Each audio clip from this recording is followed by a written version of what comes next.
Bo'pti, qizlar bolalar gaplashamiz ertagacha. Sog' bo'linglar. Xullas, imtihondan ham eson-omon qutulib oldik. Nimasini aytasan? Menga qara. Kechadan oldin kun borgan joyimiz esingdami? O'sha yerda game klub ochilgan ekan. Maza qilib bir o'ynab kelmaymizmi, ha? Eshitib yurgan narsasini qara. Bu nima eshityapti? Qanaqadir eski musiqa. Qaytarchi? Nima? Ashula haqida nima deding? Eskirgan musiqa dedik. O'zi nimani eshitayotganlaringni tushunyapsizlarmi? Yo'q. Unda men bilan yuringlar, sizlarni bitta joyga olib boraman. Qayerga? Bu kuy qayerdan tarilayotgan bo'lsa o'sha yerga. Boramizmi? Ketdik. Ketdik. Qora ko'zim kelmardum. Qora ko'zim kelmardum. Nugendi balqim.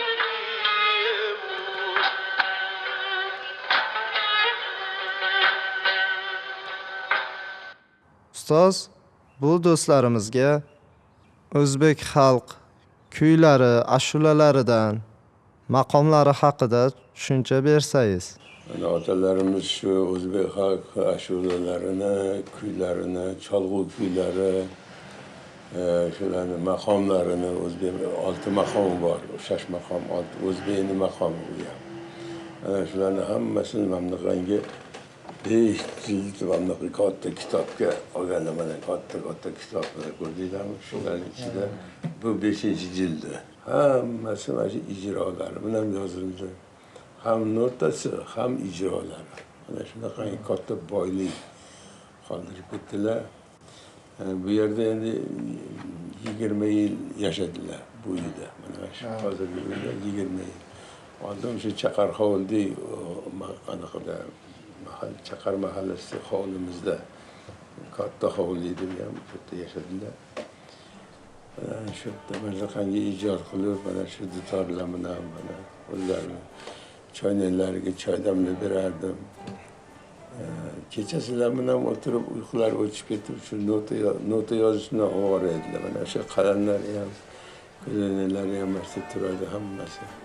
Mana chiroq o'chib qolsa ham bunaqangi kerosin lampalarni ham yoqib qo'yishib, shunaqa qilib ham yozib o'tirardilar.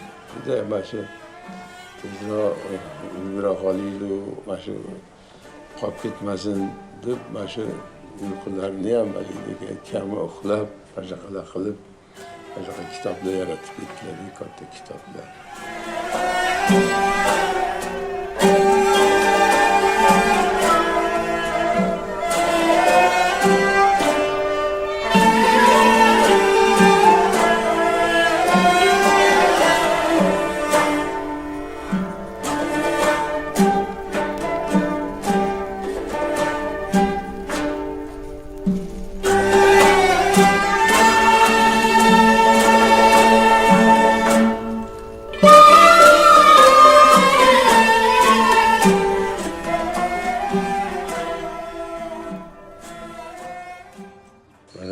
Prezidentimizni maqomlarga, o'zbek maqomlariga e'tiborlari tufayli katta simpoziumlar o'tkazildi. O'sha mana Shahrisabzda o'sha simpoziumlarda o'zlari chiqib gapirib, maqom haqida, otalarimiz haqida gapirdilar.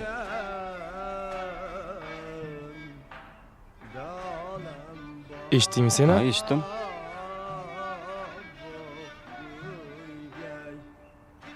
Ba'zi narsalar shu yillar, asrlar o'tsa ham biz bilan yashayveradi. Ki ko'llarda yoray xubob gulgay. Ki ko'llarda yoray xubob gulgay. Kamondik qoshları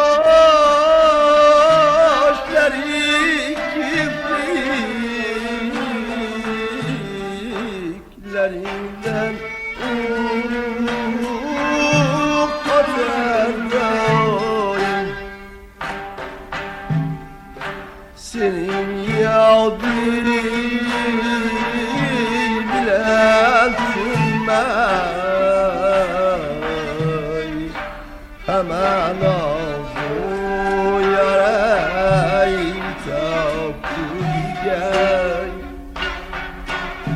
Hemen nazlı yay tapıgey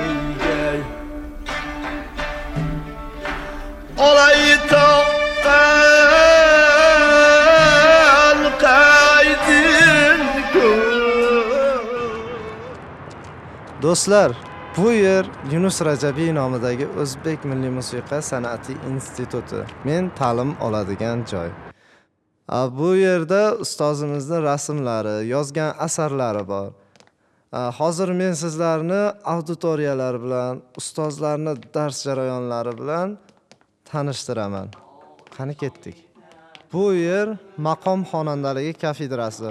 Bu yerda ustozlarimiz dars beradi. Hozir sizlarga dars jarayonlarini ko'rsataman. Ateşide canımız, canımızga rahm kılsak eğer cananımız. Bo'ldi, yaxshi. Mana shu qilib o'yin olish kerak. Bu san'atimiz juda ulug' san'atda bizniki. Mana bu yerda ustozimiz Nodira Pirmatova dars beradi. Assalomu alaykum. Maqom bu tuyg'ular va mahorat maktabi. Jahon musiqasi orasida eng oliysi, eng mumtozi hisoblanadi. Bir so'z bilan aytishimiz mumkin, maqom bu moziydan sado kabi. Shunchalar qadimiy, shunchalar navqironki, mana bugungi kunga qadar maqomlarimiz o'zini jozibadorligi bilan, o'zini maftunkorligi bilan, qadimiyligi bilan bugungi kungacha saqlanib kelmoqda. Bu yerda ustozimiz O'zbekiston xalq hofizi Mashrab Ermatov dars beradi.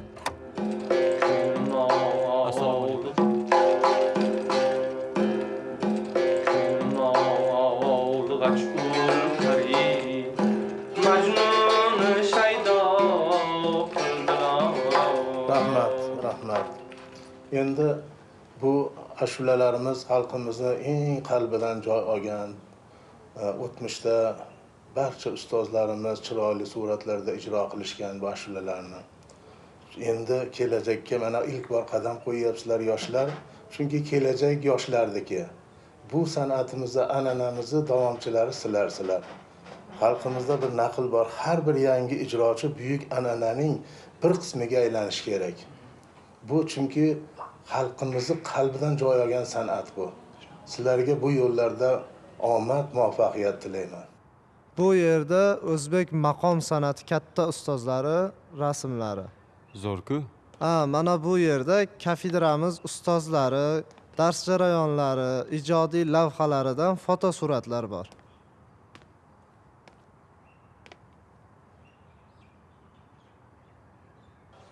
Bu yerda O'zbekistonda xizmat ko'rsatgan artist Komila Bo'riyeva dars beradi.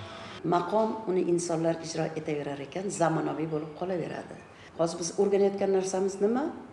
Nasrulloyi buzruk maqomini birinchi sho'basiga kiradi.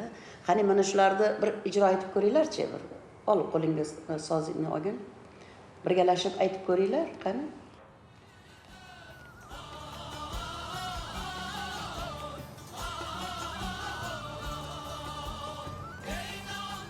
Do'stlar, men sizlarga tushuntirmoqchi bo'lgan asl maqom san'ati shu edi.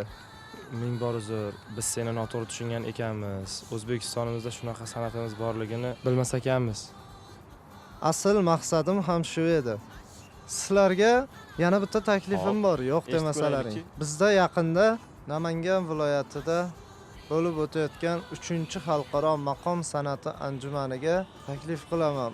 Bu yerda maqom haqida ko'proq tushunchaga ega bo'lasiz.